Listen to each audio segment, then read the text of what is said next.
வணக்கம் நேயர்களே. நேயர்கள் அனைவரும் நீடோழி வாழ்க நிம்மதியுடன். இன்னைக்கு செவ்வாய்க்கிழமை, முருகப்பெருமானுக்கு உகந்த நாள். இன்னைக்கு வேல்மாறலை பற்றி நான் ஒரு சின்ன குறிப்பு பார்க்கலாமா?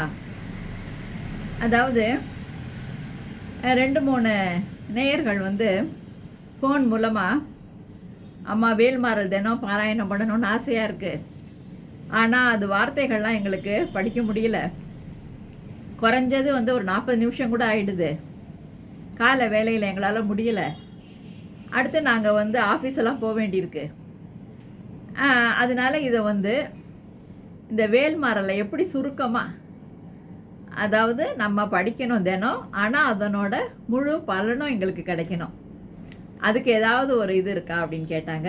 நான் சில இதெல்லாம் ரெஃபர் பண்ணி பார்த்தேன். அதில் என்னென்னா, நம்ம பொதுவாக வேல்மாறல் பாராயணம் நான் முன்னாடி கொடுத்த பதிவில் எல்லாம் பார்த்துருப்பீங்க. அதில் அருணகிரிநாதர் எழுதின வேல் வகுப்புலேருந்து சச்சிதானந்த சுவாமிகள் இந்த வேல்மாறல் இதை தொகுத்திருப்பாங்க. அதில் உள்ள பாடல் வரிகளை முன்னும் பின்னுமாக போட்டு பண்ணியிருப்பாங்க. அதில் முதல் ஒரு பல்லவி, அதாவது திருத்தணியில் உதித்தருளும் ஒருத்தன் மலை விருத்தன் எனது உடத்தில் வரை கருத்தன்மையில் நடத்து குகன் வேலே, அந்த மாதிரி வரும். அது நிறைய இடங்களில், அதாவது முதல்ல ஒரு 20 தடவை சொல்லணும், அதுக்கப்புறம் நடுவில் வரும், ஒரு வரிகள் முடிஞ்ச உடனே இந்த திருத்தணியில் உதித்தருளும் சொல்லணும், அப்புறம் கடைசியில் முடிக்கிறப்பையும் ஒரு 20 தடவை சொல்லணும்.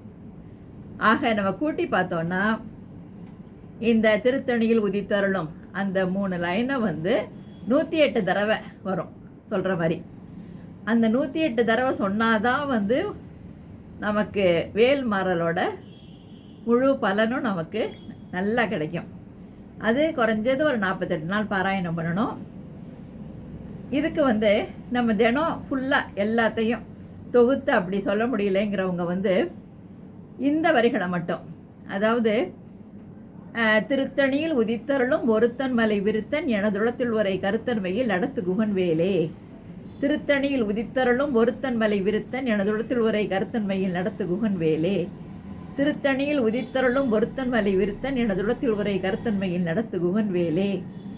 இதை மாதிரி ஒரு 108 முறை அப்படியே அழகாக ஒரு தினம் சொல்லலாம். இதுக்கு ஒரு வேலை தினம் நல்லா சுத்தம் பண்ணிவிட்டு அதில் சந்தனம் குங்குமம் சாத்தி மல்லிகை பூலாம் அலங்காரம் பண்ணிவிட்டு ரோஜா இதழ்களை, நல்ல சிகப்பு ரோஜா இதழ்கள், தாமரை இதழ்லாம் எடுத்து வச்சுக்கிட்டு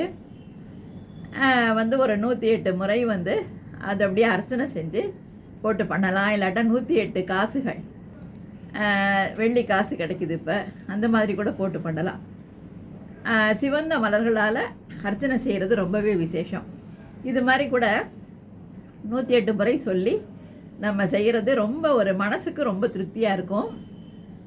அதாவது நம்ம சில சமயம் பூஜை செஞ்சோன்னா மனசு ரொம்ப நிறைவாக இருக்கும் பாருங்கள், அது இதில் கிடைக்கும். ஒன்று காலை நேரம் செய்ய முடியாதவங்க மாலை கூட 6 மணிக்கு மேலே விளக்கேற்றி வச்சுட்டு, நெய் விளக்கேற்றி வச்சுட்டு இதை கூட செய்யலாம், பாராயணம் பண்ணலாம். இந்த மாதிரி கூட நீங்கள் முயற்சி பண்ணி பாருங்கள். முருகப்பெருமானோட பேரருளால் ஆயுள் ஆரோக்கியம் ஐஸ்வர்யம் பேரு புகழ் குறிப்பாக நிம்மதியோட நீண்ட காலம் வாழ வாழ்த்துக்கள்.